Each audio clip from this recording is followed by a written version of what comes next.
Welcome to DGen Talk. This is Theo Goodman. I'm here with BTC Vix, and this time we're talking about competitive eating. It's that time of year again, July 4th, where America celebrates the exit from the UK. And every year on July 4th is Nathan's hot dog eating contest. Now, last year you had Chestnut, who was the champion for a long time, get beat by the underdog Stony. So, what do you think is going to happen this year, Vix? What do you got? Yeah, so first and foremost, this is the Super Bowl of competitive eating, and that's why it's getting so much publicity. I believe it will be on ESPN around noon Eastern time tomorrow. Um, so basically, the backdrop is you have kind of the LeBron James of competitive eating with Joey Chestnut. Um, he was what was he? An eight-time? Yeah, he was eight-time reigning champion. 8 years in a row he had won. Very little had he ever been really challenged to that up till last year, where you had Matt Stoney, who ended up beating him by, I think it was three dogs, two dogs actually. Um, Now, the thing is with Chestnut is, there's kind of a Hey, narrative. Vix. Yeah. Hey, Vix. You gotta change your mic because it sounds like you're eating a hot dog or something. It's doing Uh, that thing where you're in the tunnel. It was okay at the beginning, but just change that really quick, and I'll go okay. over a few of the props. How's So this? why? Is it better? All right, you're better already. So now you're done eating Okay. your hot dog and you're ready to go. Yeah.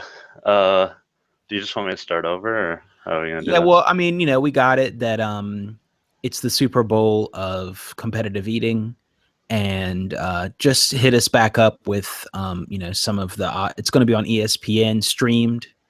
We got that, and now I think that the odds on Chestnut were a lot higher, and now the line has gone down significantly.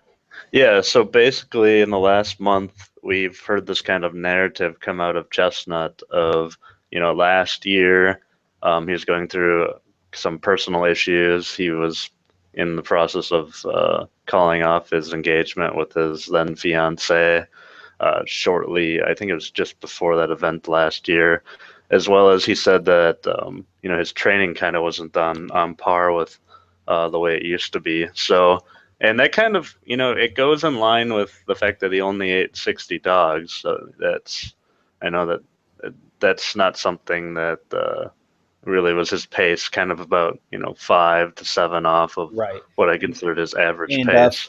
for those of you that don't know, I believe it's 10 minutes. So we're talking 60 hot dogs in 10 minutes time, which is a lot of food.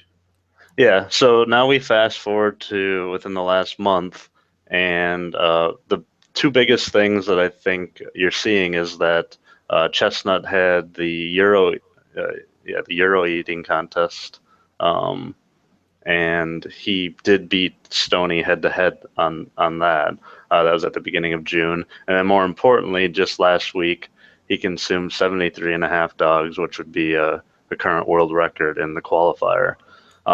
And when the odds came out, very interestingly enough, they had Joey Chestnut as the dog, appropriately, as far as 2-2 to 2-5, and that line has steadily come down over the last couple of weeks. Now it's sitting at around 165 or so, and that's kind of where we would expect to see it.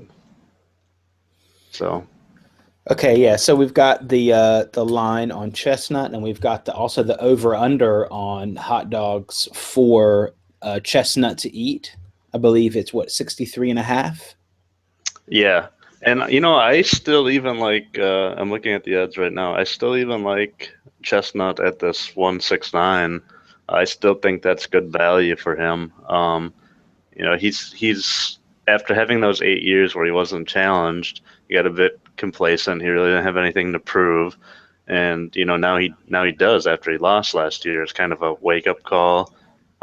He's really focused a lot on his career, which is competitive eating. So I think this is really good value that he's going to reclaim that title this year. Yeah, it would have been. I got some of the juice that was over two, so I'm really happy with that. But as far as they added some props over at Five Dimes. I actually do like the minus 3.5 on Chestnut. I think that's something you could add to your stack as well. Because I'm thinking he's going to win between 5 to 7 dogs. Well, that's a That's lot. kind of yeah. That's, So that's good juice on that handicap there. all right, great. And you have any info on any of these other guys? Like what was his name? Katz, the big Katz guy. And there's a few others here, but I think that they're very much long shots. And there's some guys that are 100 to 1, 200 to 1 to win. But I guess they're just, I think some of them participate every year, but they never win. They're just kind of doing it for fun. Yeah, I've literally not looked whatsoever at what's going on with these other people. I just try because you're really you're already on limited information as it is, and this is even more All right. What abstract. about the? I think I like this too. Check this out. We got a for both Chestnut and Stony. You can do the over under. You got over 127 and a half for 1.71 right now. So just for both of them. So even if Chestnut does end up losing, but they both eat a lot of hot dogs, and you've got that covered. That looks pretty good.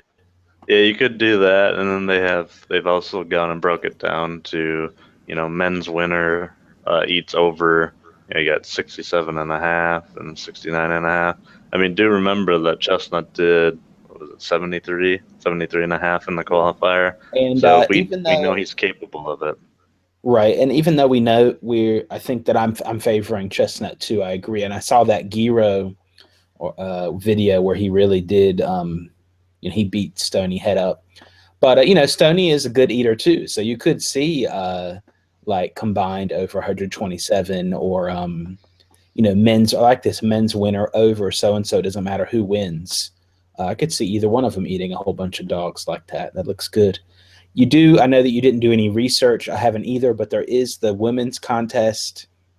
Looks like we've got Miki Sudo and Sonia Thomas as the two main competitors, but you can also go, might have to check out if they have done any eating before, but you got a women's winner eats over 39 and a half for 1.74 or the under at 1.95. I don't know what they did last year, but it might be worth a look. I bet you that's not getting hit as much as the other bets. Yeah, I haven't checked the women's division at all. And I we've think this got is as far as I'm going. if you're really if you want like to play lottery, then you can get Dan Kotz wins the Nathan's hot dog eating contest at 901 odds. So if you think it's your lucky day, then or you can go Crazy Legs Conti. He gets 401. Gideon Orge 251. So you can see it's these. I think that some of these guys they just participate every year, and it's just kind of a fun thing. They're not doing this as a profession. They just want to be up on the stage. Exactly. There is, if you've ever watched it, there's quite a bit of hype that full hour of ESPN. Yeah, I remember And last year. I don't remember what. There is a guy that paints his face. Now I don't remember which guy that is, but I think he's on it every year. Has kind of like it looks like a wrestler or something. And they do the introductions kind of like in Michael Buffer or Bruce Buffer style as they introduce each person. Right. And that guy that does the announcing has been around forever. Yeah. All right. Yeah. So if you guys want, you can check out the Giro eating contest. I think you'll find it just if you type in Hero eating contest, and he does the commentary for that too. It's like they're going for the eating the most gyros in the world, and they've got like techno music in the background. They're kind of eating to the techno beat almost. Yeah, and the thing to remember here is, so we do have some info on Chestnut as far as kind of what happened last year, his personal issues, how he's kind of gotten over that, put it to the side, focusing on eating, his kind of training regimen, and then just results over the last month or so. I think he's hitting his stride at the exact right time to recapture his belt. The unknown is a little bit coming out of Stoney. I mean, we do know he did lose to Chestnut early June in that Euro eating contest. But we don't know. We haven't really seen him do a qualifier or anything. So is it him holding his cards close to his chest, not wanting to show what he's got, or is he just kind of not at the league that Chestnut is? So there's an unknown there. I just feel like Chestnut had a bad year last year. That's why they were laying so much juice on him early on when they first posted these odds, and I think he's in top form now and just going to take back his belt. Yeah, I agree with that narrative too. As far as Stoney, you can go to his YouTube channel. He has on his YouTube channel more like kind of fun competitive eating. Like someone like a fan will send him $100 gift card and he'll eat like $100 of pizza, but it's not really timed. But he'll eat it in the video. So he's doing more. He's doing stuff, but I don't know if that's really. I'm not sure what a competitive eating training regimen includes. If it's like elbow movement to get your elbows going, or to train your jaw, maybe. Do you know what they train? Well, Chestnut was saying how he used to do training every 3 days, which to me sounded like he just basically simulates competition, stretch his stomach out. He did talk about how I think he uses like a gallon of water and milk to try and stretch out his stomach, and the milk stays on his stomach longer. So that's why he uses that to stretch versus water. And he's moved that out to like 4 or 5 days. He says he actually runs, and he's lost I think 20 or 30 pounds. So it's people laugh, but these things matter, and I think that's another reason why I really like laying the chalk on Chestnut here is he's really dialed it up, and I think we're going to see that tomorrow. All right, great. Okay, everyone, if you want to chat with us while we're watching the live stream, then check out telegram.me/sportsbet. If you want to check out Vix on Twitter, check out twitter.com/BTCVix. This is Theo Goodman. You can check me out at DGenBet1 over at Twitter. Check out the links in the box. Thanks for watching, and talk to you next time.